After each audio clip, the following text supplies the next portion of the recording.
जय हिंद दोस्तों, आप सभी लोगों का हमारे द पढ़ाई करो चैनल में बहुत बहुत स्वागत है। फ्रेंड्स, हमने पिछले कुछ दिनों पहले जो है वीडियो देखा था, लक्ष्मीकांत का जो पॉलिटी का ओवरव्यू हमने देखा था। ठीक है, इसमें हम थोड़ा डिटेल से जाएंगे और जो इम्पोर्टेंट है बस उन्हीं चीज़ों को देखते हुए हम आगे बढ़ेंगे। और जिन लोगों ने पॉलिटी का ओवरव्यू लक्ष्मीकांत का नहीं देखा है, आप जो है हमारे प्लेलिस्ट में जाकर जा सकते हैं और वहाँ आपको मिल जाएगा। तो चलिए अब हम स्टार्ट करते हैं लक्ष्मीकांत के पॉलिटी का शॉर्ट्स। ठीक है, तो संविधान के निर्माण की अगर बात की जाए तो 1935 में जो है भारतीय राष्ट्रीय कांग्रेस ने पहली बार संविधान निर्माण के लिए जो है संविधान सभा का गठन किया था। 1935 में कांग्रेस ने पहली बार। ठीक है, अब संविधान सभा का गठन, तो ये जो है कैबिनेट मिशन प्लान जो आया हुआ था नवंबर 1946 में 1946 में। ठीक है, नवंबर 1946 में जो है कैबिनेट मिशन प्लान इंडिया आया। किस लिए आया? तो वो संविधान सभा का गठन के लिए आया।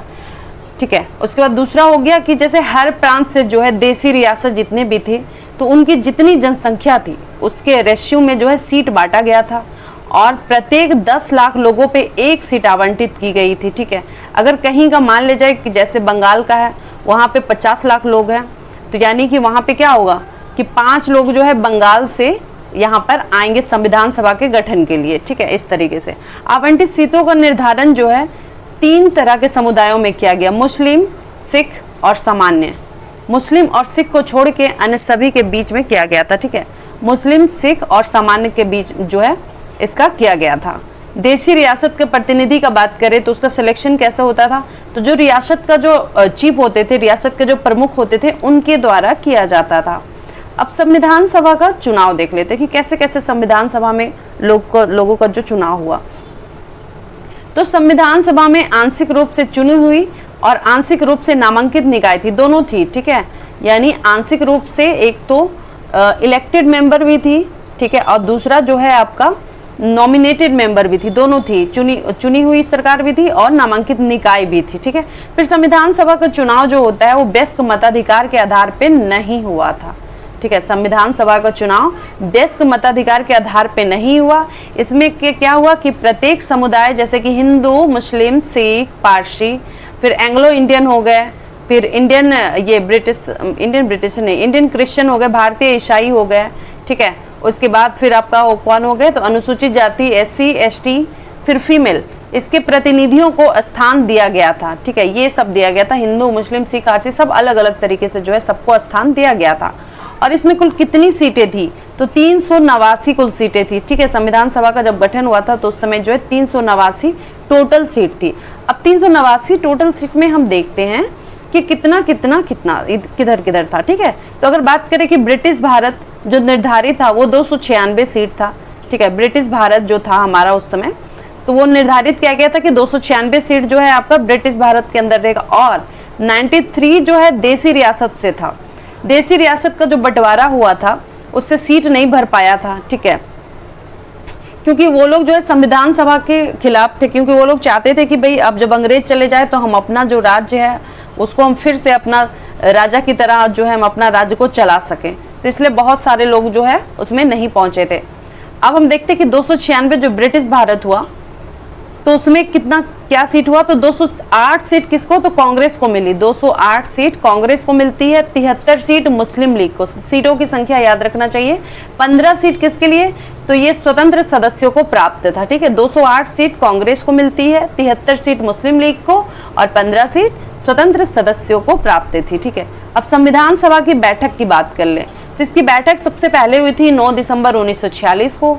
उसके बाद फिर बैठक का क्या हुआ था, वहां पे बहिष्कार कर दिया गया था। 9 दिसंबर 1946 को जब पहली बैठक होती है तो लोगों ने इसका जो है वहां पे मेंबर ने जो है वहां का बहिष्कार कर दिया था, बॉयकॉट कर दिया था। ठीक है, और सच्चिदानंद सिन्हा जो कि वो सबसे बुजुर्ग थे तो उनको जो है अस्थायी अध्यक्ष बनाया गया।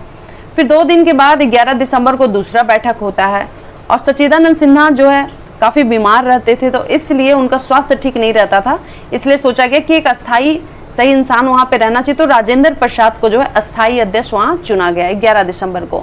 और BN राय को क्या बनाया गया? तो संवैधानिक सलाहकार नियुक्त किया गया था। अब देखते हैं कि SC मुखर्जी जो थे संविधान सभा के उपाध्यक्ष के रूप में इनको अपॉइंट किया गया था, SC मुखर्जी को। और डॉक्टर जवाहरलाल नेहरू के द्वारा जो उद्देश्य प्रस्ताव आपका पेश किया गया था तो उसके क्या क्या पॉइंट थे? ठीक है।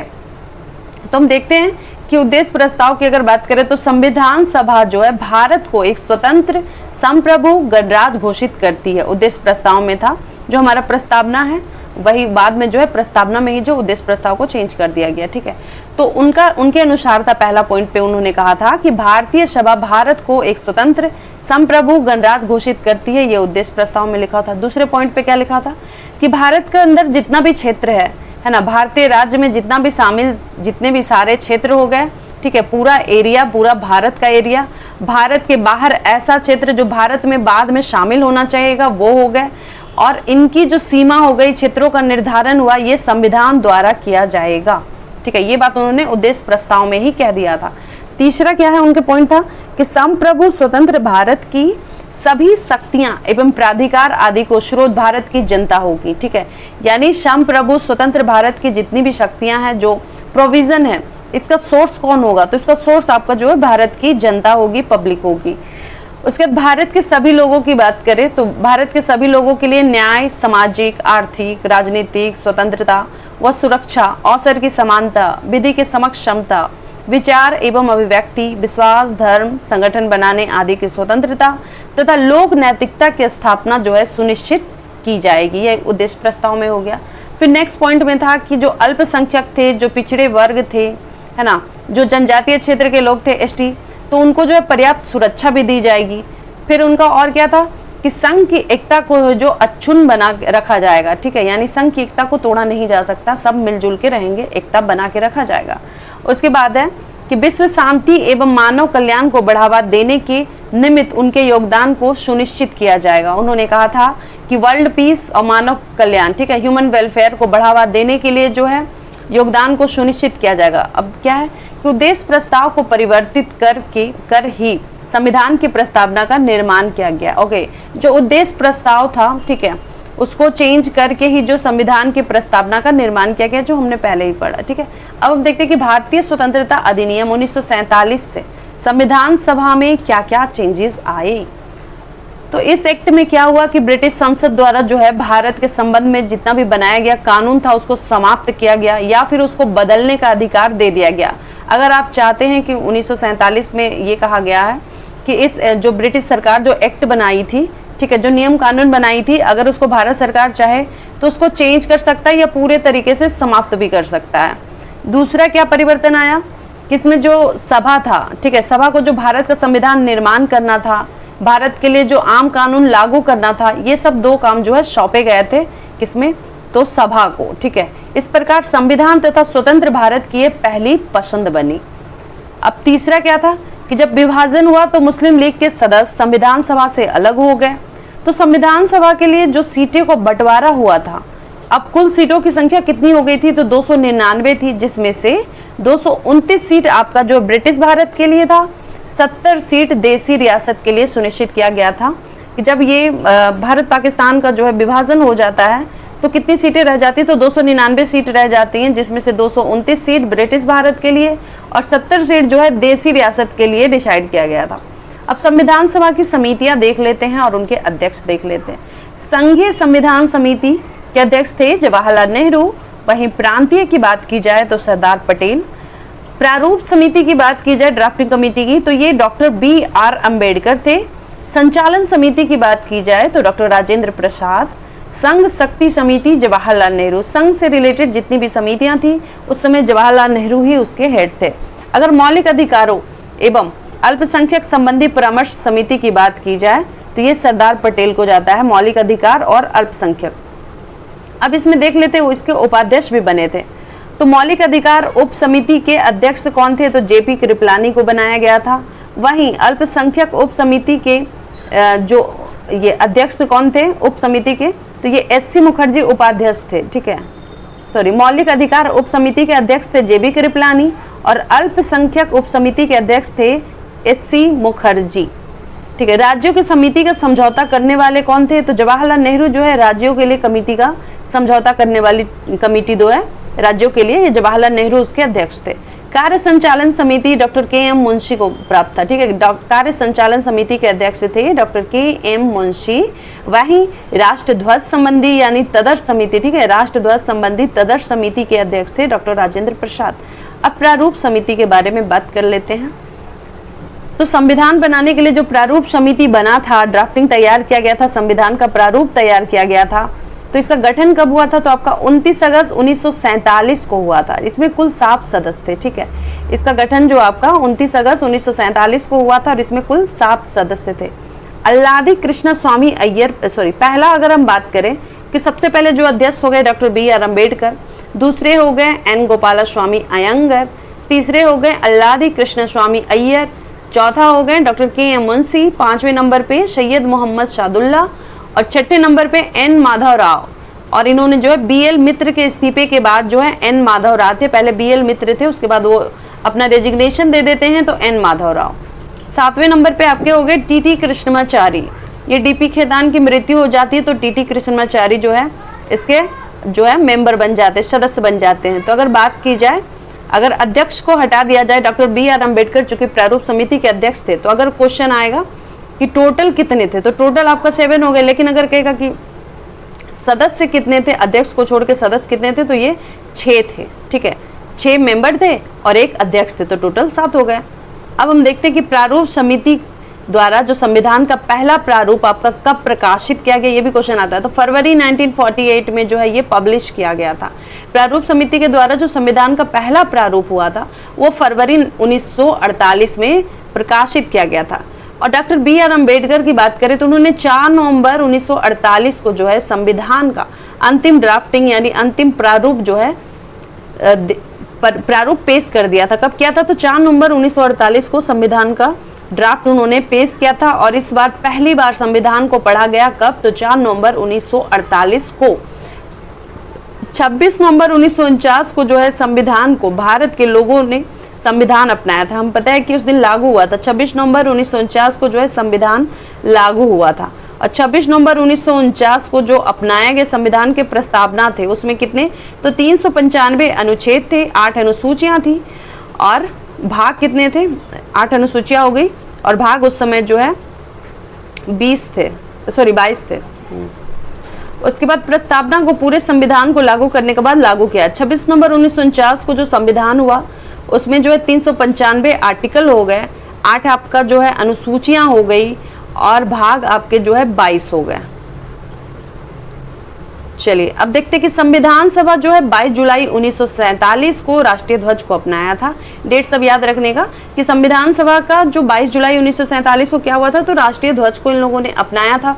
और संविधान सभा ने कब? 24 जनवरी 1950 को राष्ट्रीय गान, राष्ट्रीय गीत ये अपनाया था, ठीक है। और उसके साथ ही जो है उसी दिन डॉक्टर राजेंद्र प्रसाद को भारत का पहला राष्ट्रपति के रूप में चुना गया था। इसमें संविधान सभा बनने में आपका 2 साल 11 महीना 18 दिन लगा था। और टोटल कितनी बैठकें हुई थी? 11 बैठकें हुई थी। और अगर कभी कभी 12 भी ऑप्शन में रहता है तो आप उसको सही मान सकते, कोई गलत नहीं। अगर 11 ऑप्शन में नहीं है, 12 है तो गलत नहीं होगा, क्योंकि 11 बैठकें तो हुई थी लेकिन अंतिम बैठक उसमें काउंट नहीं किया गया। जिस दिन संविधान पढ़ के सुनाया गया तो ये आपका 12वां बैठक हो गया, ठीक है। तो 11 बैठक हुई थी। 24 जनवरी 1950 को जो है संविधान सभा की अंतिम बैठक हुई थी। इसको मिला के 12 बैठक बोला जाता है, ठीक है। अंतिम बैठक मिला करके जो है उसको 12 बैठक बोला जाता है, बट ऐसे नॉर्मली जो है 11 बैठक ही काउंट किया गया है। अब नोट क्या है? नोट है कि 26 नवंबर 1949 को संविधान के उस पहले वाले वीडियो में मैंने बताया था आर्टिकल सब के बारे में, 5, 6, 7, 8, 9, 60, 324, 366, 367, 379, 380, 388, 391, 392, 393 ये अनुच्छेद जो है लागू हुए थे। और अन्य अनुच्छेद कब लागू हुए? तो ये 26 जनवरी 1950 को लागू हुए थे। जो बाकी बचे हुए अनुच्छेद हैं वो। संविधान सभा में बात करें तो कांग्रेस के प्रभुत्व की आलोचना करते हुए ग्रेनविल स्टील ने क्या कहा है? उसने ये टिप्पणी दी है कि संविधान सभा एक दलीय देश का एक दलीय निकाय है। सभा ही कांग्रेस है और कांग्रेस ही भारत है। It's very important. किसने कहा है कि सभा ही कांग्रेस और कांग्रेस ही भारत है? तो ग्रेनविल ऑस्टिन ने ये बात कहा था, क्योंकि उसमें ज़्यादा जो है कांग्रेस के ही ज़्यादा मेंबर उसमें प्रतिनिधित्व थे, ठीक है, वो ज़्यादा ही सिलेक्ट हुए। तो इसलिए जो है इसने कहा था कि संविधान सभा एक दलीय है और देश का एक दलीय निकाय है, सभा ही कांग्रेस और कांग्रेस ही भारत है। अब चलिए हम देखते हैं संविधान की विशेषताएं क्या है। पहला तो ये है कि सबसे लंबा है और लिखित संविधान है। मूल रूप से बात किया जाए तो संविधान में एक प्रस्तावना है, 395 अनुच्छेद हो गए, 22 भाग हो गए और 8 अनुसूचियां हो गई। ठीक है, संविधान को विस्तृत बनाने का कारण क्या, इतना बड़ा बनाने का रीजन क्या था? पहला यह था कि इसका भौगोलिक कारण था, यानी भारत का विस्तार और विविधता। भारत का विस्तार पता ही है कितना दूर तक है। ठीक है, तो भारत का विस्तार चूंकि बहुत ही है, और विविधता अगर बात करें, पूर्व से पश्चिम, उत्तर से दक्षिण जो विस्तार हो गया, और उसके विविधता की बात करें तो भारत में अलग अलग तरह के लोग रहते हैं, अलग अलग खान पान, अलग अलग वेशभूषा, अलग अलग कल्चर के लोग रहते हैं, तो बहुत सारी विविधता हो जाती है। तो ये इसके कारण जो है ये भौगोलिक कारण हो गए। ठीक है, अब दूसरा हम देखते हैं कि ऐतिहासिक कारण क्या थे। तो ऐतिहासिक कारण ये थे कि भारतीय संविधान पर भारत शासन अधिनियम 1935 का बहुत प्रभाव था, और इसलिए भी अधिनियम बहुत विस्तृत था। और ये जो अधिनियम है 1935 का अधिनियम, ये बहुत बड़ा था। तो ऐतिहासिक कारण यही था कि भारतीय संविधान पर भारत शासन अधिनियम 1935 का बहुत प्रभाव है और ये बहुत बड़ा था। तो ये दूसरा हो गया। तीसरा क्या है कि एकल संविधान है। ये पहले था जम्मू कश्मीर, अब तो जम्मू कश्मीर को इंक्लूड कर लिया गया है, तो जम्मू कश्मीर भी इसमें नहीं रहे। तो जम्मू कश्मीर पहले था कि जम्मू कश्मीर को छोड़ दिया जाता था, बट अब जो है जम्मू कश्मीर भारत का पूरे तरीके से हिस्सा हो चुका है ना। तो एकल संविधान इसलिए कि पूरे देश में जो है एक ही संविधान है। ठीक है, संविधान सभा में कानून विशेषज्ञों का प्रभुत्व है। चौथा हो गया कि संविधान सभा में जो वकील लोग ज्यादा थे, तो कानून वकील बोले, एडवोकेट बोले या बैरिस्टर, ठीक है, ये तीनों थे। तो इसलिए इसमें जो है कानून विशेषज्ञों का प्रभुत्व था और बहुत सारे कानून नियम के हिसाब से, तो इसलिए भी ये लंबा हो गया। ठीक है, अब देखते कि विभिन्न स्रोतों से भी। दूसरा है आपका कि अलग अलग स्रोत था। ठीक, अलग अलग स्रोत से लिया गया है। भारत के संविधान की बात की जाए तो विश्व के अलग अलग देश के संविधान हो गए, भारत शासन अधिनियम 1935 के उपबंध से लिया गया है। अब तीसरा इसका क्या विशेषता है? तीसरा है कि नम्यता एवं अनम्यता का समन्वय है। अब नम्यता और अनम्यता क्या होता है? तो नम्य मतलब लचीला और अनम्य यानी कठोर। लचीला कैसे है? तो लचीला की बात करें कि भारतीय संविधान का जो संशोधन की प्रक्रिया है, बहुत सारा ऐसा प्रक्रिया है जो समान प्रक्रिया से हो जाता है संशोधन। ठीक है, उदाहरण के लिए जैसे ब्रिटिश संविधान का दिया हुआ है वर्ल्ड के हिसाब से। ठीक है, अगर हम बात करें कठोर, ठीक है, तो कठोर के जैसे हम अपना इंडिया के हिसाब से अगर हम एग्जांपल लेते हैं तो आपको पता ही होगा कि भारत में कोई नया क्षेत्र जोड़ना हो, नाम बदलना हो, उसका जो बॉर्डर चेंज करना हो, सीमा वगैरह चेंज करना हो, राज्य को एक राज्य में मान लीजिए ज़्यादा है दोनों के हिसाब से, तो उसका जो है उसका चेंज करना हो, नाम चेंज करना, ये सब जो है बहुत ही ईजी है, इस हिसाब से ये लचीला है। उसी तरीके से ब्रिटिश का संविधान जो है लचीला है। ठीक है, अब देखते कठोर संविधान। कठोर क्या है? कि जिसमें संशोधन के लिए विशेष प्रक्रिया की आवश्यकता हो। उदाहरण के लिए अमेरिकी संविधान, यानी कि कठोर संविधान इसलिए है कि बहुत सारा ऐसा प्रोसेस है जिसको आप चेंज नहीं कर सकते हैं आसानी से। 2/3 जो है बहुमत चाहिए होता है। फिर और भी बहुत सारा राज्य है, उसका आपको जो है ये कंसेंट चाहिए होता है। तो इस तरीके से जो है ये कठोर बना देता है। ठीक है, तो दोनों हो गए। हमारा संविधान नम्य भी है और अनम्य भी। अनम्य में अगर बात करें तो अमेरिका का संविधान जो है काफी कठोर है और ब्रिटिश संविधान काफी लचीला है। ठीक है, तो भारत के संविधान में दोनों विशेषताएं विद्यमान है। भारतीय संविधान के कुछ उपबंधों में क्या है कि संशोधन के लिए संसद का विशेष बहुमत की आवश्यकता होती है। ठीक है, और कुछ में जो है समान बहुमत, हमने देखा कि समान बहुमत कहाँ आवश्यकता होती है। तो इस तरह से हम कह सकते हैं कि भारत का संविधान जो नम्य और अनम्य दोनों प्रकार की विशेषताएं विद्यमान है। अब एकात्मकता की ओर झुकाव के साथ संघीय व्यवस्था। चौथा इसकी विशेषता है कि एकात्मकता की ओर झुकाव के साथ संघीय व्यवस्था। तो संविधान जो है एकात्मक संविधान भी है और संघात्मक संविधान की भी विशेषताएं, ये दोनों विशेषताएं रखता है। ठीक है, अगर एकात्मक संविधान की क्या विशेषताएं हैं देखा जाए तो सशक्त केंद्र, एक संविधान होता है, एकल नागरिकता होता है, इसमें संविधान का लचीलापन होता है, एकीकृत न्यायपालिका होती है, राज्यपाल की नियुक्ति केंद्र द्वारा होती है, अखिल भारतीय सेवाएं, आपातकालीन प्रावधान, ये हो गया एकात्मक संविधान की विशेषताएं। अगर संघात्मक देखते हैं तो 2 सरकार होता है, संघ एवं राज्य। फिर ये शक्तियों का विभाजन, लिखित संविधान, संविधान की सर्वोच्चता, संविधान की कठोरता, स्वतंत्र न्यायपालिका और द्विसदनीयता। ठीक है, तो संविधान में जो हमारा संविधान है उसमें दोनों तरीके का भाव है। एकात्मक संविधान की भी विशेषता मिलती है और संघात्मक संविधान की विशेषताएं मिलती है। तो इस प्रकार भारत का संविधान जो है संघीय सरकार की क्या करता है, स्थापना करता है। तो भारतीय संविधान में अगर बात करें तो एकात्मकता और गैर संघीय लक्षण बड़ी संख्या में विद्यमान है। तो भारत के संविधान में संघीय शब्द का ऐसे तो इस्तेमाल नहीं किया गया, ठीक है। तो संविधान का अगर फर्स्ट आर्टिकल की बात करें पहले अनुच्छेद में, तो उसमें क्लियर लिखा हुआ है कि भारत राज्यों का संघ होगा, ठीक है। इसका मतलब क्या हुआ कि भारतीय जो है संघ राज्यों के बीच किसी समझौते का निष्कर्ष नहीं है, यानी भारतीय जो है किसी संघ या राज्य के बीच में कोई समझौता का निष्कर्ष नहीं है, बल्कि किसी भी राज्य को संघ से अलग होने का अधिकार नहीं है। यानी कि भारत का कोई भी राज्य जो है उसका कोई अधिकार नहीं बनता है, वो नहीं अलग हो सकता है, ठीक है। चलिए अब हम देखते हैं 5वां नंबर, सरकार का संसदीय रूप। तो संसदीय व्यवस्था विधायिका और कार्यपालिका के बीच में जो है समन्वय व सहयोग के सिद्धांत पे आधारित है। संसदीय व्यवस्था की विशेषताएं क्या होती है हम ये देख लेते हैं, ठीक है। जो संसदीय व्यवस्था है विधायिका कार्यपालिका, इसके बीच में जो है बैलेंस का काम करता है, ठीक है, और सहयोग करता है, एक दूसरे को कोऑपरेटिव होते हैं। तो संसदीय व्यवस्था की पहले विशेषता देखते हैं। पहला ये है कि ये वास्तविक और नाम मात्र के कार्यपालिकाओं की उपस्थिति इसमें होती है। तो बिल्कुल होती है, राष्ट्रपति और राज्यपाल है, ये वास्तविक हैं लेकिन नाम मात्र के कार्यपालिका हैं, ठीक है।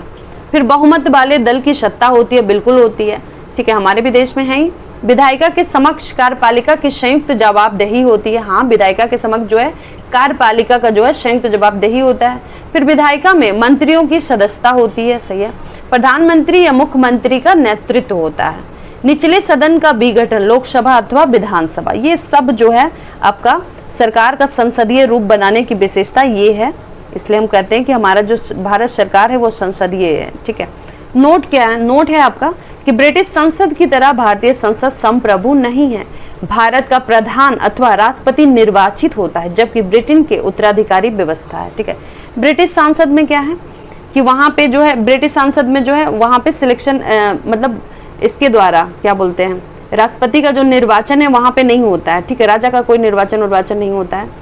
तो भारतीय संसद जो है संप्रभु नहीं है, उस पर किसी का जोर नहीं चल सकता है, कोई दूसरा देश का इंसान या देश का मतलब कोई भी दूसरा देश इस पे प्रेशर नहीं कर सकता, ठीक है, प्रेशराइज नहीं कर सकता है कि आपको ये हमारा नियम कानून है आपको मानना ही पड़ेगा, ये सब नहीं कर सकता है, क्योंकि हम जो है संप्रभु हैं, ठीक है। हम अपना जो डिसीजन होता है हम भारतीय जो है खुद लेते हैं, भारत की सरकार लेती है। ब्रिटेन में अगर बात करें तो उत्तराधिकारी व्यवस्था है, भारत में ऐसा वंशानुगत नहीं है, ठीक है। जो बहुमत दल का नेता होगा, जो पार्टी सत्ता पार्टी जो बहुमत प्राप्त करेगी उसी की सरकार बनेगी। अब 6वां नंबर क्या है कि संसदीय संप्रभुता एवं न्यायिक सर्वोच्चता में समन्वय, ठीक है।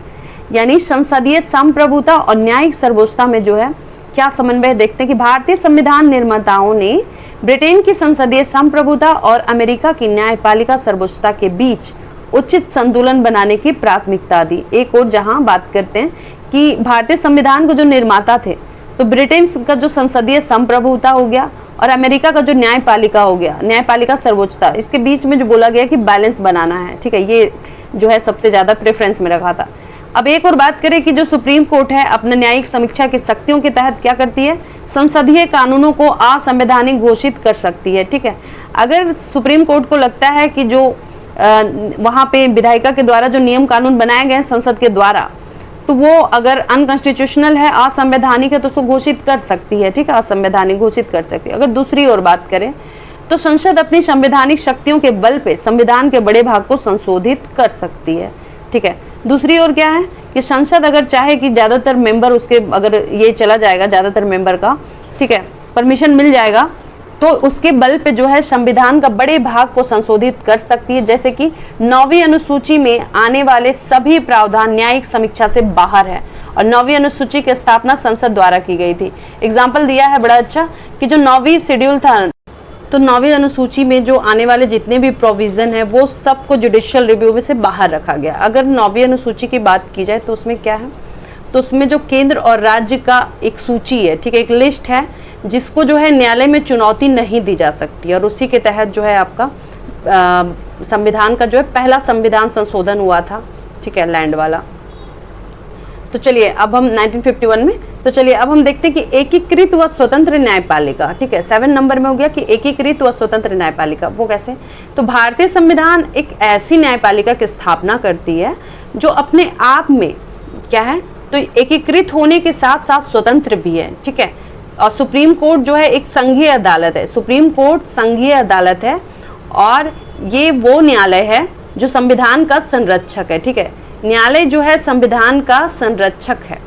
और संविधान से सुप्रीम कोर्ट की स्वतंत्रता के प्रावधान क्या क्या हैं, तो ये देख लेते हैं। पहला है कि न्यायाधीशों के कार्यकाल की सुरक्षा होगी, जज के जो टेन्योर का है उसका सुरक्षा किया जाएगा, फिर जज का निर्धारित सेवा शर्तें होगी जज के लिए, ठीक है। फिर भारत का जो संचित निधि है उससे सुप्रीम कोर्ट के सभी खर्चों का वहन किया जाएगा, ठीक है। तो भारत का जो संचित निधि है उससे सुप्रीम कोर्ट का सभी खर्च को जो है वहां से दिया जाएगा। विधायिका में बात करें तो न्यायाधीशों के कामकाज पर चर्चा पर रोक है, ठीक है। विधायिका में न्यायाधीश जज जो होते हैं उनके कामकाज पर चर्चा पर रोक है। और सेवानिवृत्त के बाद यानी रिटायर होने के बाद जो है अदालत में कामकाज पे ये अदालत में कामकाज नहीं कर सकते जज। अवमानना के लिए अगर क्या होगा तो दंड देने की शक्ति दी गई है, ठीक है। न्याय कार्यपालिका से न्यायपालिका को अलग रखना इत्यादि, ये सब जो है आपका सर्वोच्च न्यायालय के स्वतंत्रता के प्रावधान में लिखा हुआ है, ठीक है। अब 8वां है कि मौलिक अधिकार। तो मौलिक अधिकार का क्या उद्देश्य है? उसका मोटो है कि राजनीतिक लोकतंत्र की भावना को प्रोत्साहन देना, और ये कार्यपालिका और विधायिका का जो मनमाना कानून होता है उस पे जो है एक निरोधक की तरह काम करता है, ठीक है। उल्लंघन की स्थिति में क्या होगा कि न्यायालय के माध्यम से लागू किया जा सकता है। अगर किसी के साथ किसी का मौलिक अधिकार अगर बात करें तो उसका हनन हो रहा है तो न्यायालय का दरवाजा खटखटा सकता है। तो मौलिक अधिकार जो है अपरिवर्तनीय नहीं है, ऐसा नहीं है कि मौलिक अधिकार को चेंज नहीं किया जा सकता, चेंज किया जा सकता है। संसद चाहे तो उसको जो है संशोधन के थ्रू, संविधान संशोधन अधिनियम के थ्रू जो है उसको समाप्त भी कर सकती है अथवा इसमें जो है कमी भी कर सकती है। आर्टिकल अगर बात करें 20 और 21 को छोड़ के राष्ट्रीय आपातकाल के दौरान इन्हें स्थगित किया जा सकता है। जब नेशनल इमरजेंसी लगती है तो आर्टिकल 20 और 21 को छोड़ दिया जाता है और बाकी चीज को जो है और बाकी जो अधिकार हुए मौलिक अधिकार उसको जो है उस समय स्थगित किया जा सकता है। अब राज्य के नीति निदेशक तब, ठीक है, डीपीएसपी की बात करें तो डीपीएसपी का काम क्या है कि सामाजिक और आर्थिक लोकतंत्र को बढ़ावा देना, प्लस इसमें क्या हो गया कि भारत जैसे कि एक कल्याणकारी राज्य की स्थापना करना भी डीपीएसपी का काम है। भारत में कल्याणकारी राज्य की स्थापना करना डीपीएसपी का काम है, भारत के नीति निदेशक तत्व, ठीक है। मौलिक अधिकार की तरह जो है इसे कानूनी रूप से लागू नहीं किया जा सकता है, इसको लागू करना राज्यों का ये नैतिक कर्तव्य, राज्य चाहे तो कर सकता है, राज्य ना चाहे तो कोई कुछ नहीं इसमें कर सकता है, ठीक है। सुप्रीम कोर्ट से जो है नीति निदेशक डीपीएसपी के बारे में सुप्रीम कोर्ट से क्या कहा गया, तो ये कहा गया कि भारतीय संविधान की नींव जो है मौलिक अधिकारों और नीति निदेशक सिद्धांतों के संतुलन पे रखी गई है। सुप्रीम कोर्ट ने कहा कि भारतीय संविधान का जो नींव है, जो फाउंडेशन है, वो फंडामेंटल राइट्स, मौलिक अधिकार और डीपीएसपी यानी नीति निदेशक सिद्धांतों का जो है संतुलन पे रखी गई है, ठीक है। अब देखते हैं कि मौलिक कर्तव्य। तो मौलिक कर्तव्य की अगर हम बात करें तो 1976 में 42वां संविधान संशोधन के माध्यम से स्वर्ण समिति की सिफारिश पे जो है इसको मतलब शामिल किया गया था, ठीक है। मूल संविधान में बात करें तो मौलिक कर्तव्य नहीं था, ये 51A में हो गया। अब बात करते हैं कि मौलिक कर्तव्य जो है नागरिक को क्या याद दिलाता है, ये याद दिलाता है कि आप मौलिक अधिकारों का इस्तेमाल करते समय जो है इनको याद रखिए और अपने समाज, देश व अन्य नागरिकों के प्रति जो है कुछ रिस्पॉन्सिबिलिटी है उसको निभाइए, ठीक है। मौलिक कर्तव्य को कानून रूप से लागू नहीं किया जा सकता है, ऐसा नहीं है कि कानूनी रूप से जो है इसको लागू करवाने के लिए आप दरवाजा खटखटा, ऐसा कुछ नहीं है, आप पे केस वेस नहीं होता है, लेकिन ये आपका खुद का एक कर्तव्य है देश के प्रति जिसको निभाना चाहिए। अब नेक्स्ट है कि एक धर्मनिरपेक्ष राज्य, ठीक है। भारत जो है एक धर्मनिरपेक्ष राज्य, कैसे? तो भारत का संविधान धर्मनिरपेक्ष है इसलिए कि किसी धर्म विशेष को भारत के धर्म के तौर पे मान्यता नहीं देता। कोई ऐसा धर्म नहीं है जो भारत में कह सकता है इंसान कि नहीं यहाँ पे यही धर्म चलना चाहिए, गलत है। ये भारत का संविधान कभी भी अलाउ नहीं करता। धर्मनिरपेक्षता की पश्चिमी अवधारणा धर्म और राज्य के बीच जो है पूर्ण अलगाव रखती है और ये अवधारणा भारत में लागू नहीं है, ठीक है। और धर्मनिरपेक्षता का जो पश्चिमी अवधारणा है धर्म और राज्य के बीच पूर्ण अलगाव रखती है, अवधारणा भारत में लागू नहीं है, ऐसा कोई कॉन्सेप्चुअल नहीं है, ठीक है। तो भारतीय संविधान में सभी धर्मों के लिए समान आदर है, समान सम्मान है, ठीक है, इसकी रक्षा भी समान रूप से की जाती है। धर्मनिरपेक्षता के एक सकारात्मक पहलू को शामिल किया गया है। अब हम देखते हैं कि सार्वभौमिक वयस्क मताधिकार, ठीक है, तो भारतीय संविधान जो है विधानसभा और लोकसभा के चुनाव के आधार के लिए सार्वभौमिक वयस्क मताधिकार को अपनाई है, ठीक है। 1989 में जो है जब 61वां संविधान संशोधन होता है तो 1989 के द्वारा जो है मतदान करने की उम्र आपका 1989 में 61वें संविधान संशोधन अधिनियम के द्वारा जो है मतदान करने की उम्र को क्या किया गया, 21 वर्ष से घटा के 18 वर्ष कर दिया गया था, ठीक है। अब 13 नंबर में क्या है कि एकल नागरिकता। तो भारतीय संविधान संघीय है और एकल व संघीय लक्षणों को प्रतिनिधित्व करती है, मगर इसमें केवल एक एकल नागरिकता का प्रावधान है, अर्थात भारतीय नागरिकता का। हमारा जो देश है वो सिंगल सिटीजनशिप है, यहाँ पे सिर्फ एक ही नागरिकता चलता है कि हम सब भारतीय हैं। चलिए 14 है कि स्वतंत्र निकाय। जब भारतीय संविधान केवल विधायिका, कार्यपालिका और सरकार न्यायिक अंग ही उपलब्ध नहीं कराता, बल्कि यह कुछ स्वतंत्र निकायों की स्थापना भी करता है। स्वतंत्र निकाय है क्योंकि भारतीय संविधान केवल विधायिका हो गया, कार्यपालिका हो गया, सरकार हो गया, न्यायिक अंग ही उपलब्ध नहीं कराता, बल्कि कुछ स्वतंत्र निकाय की स्थापना भी करता है। जैसे कि निर्वाचन आयोग आपको पता है को स्वतंत्र निकाय है, नियंत्रक एवं महालेखाकार ये भी स्वतंत्र हैं, यूपीएससी संघ लोक सेवा आयोग और पीसीएस यानी राज्य लोक सेवा आयोग जो भी है, ठीक है। तो ये सब जो हो गया ये आपका एक स्वतंत्र निकाय है।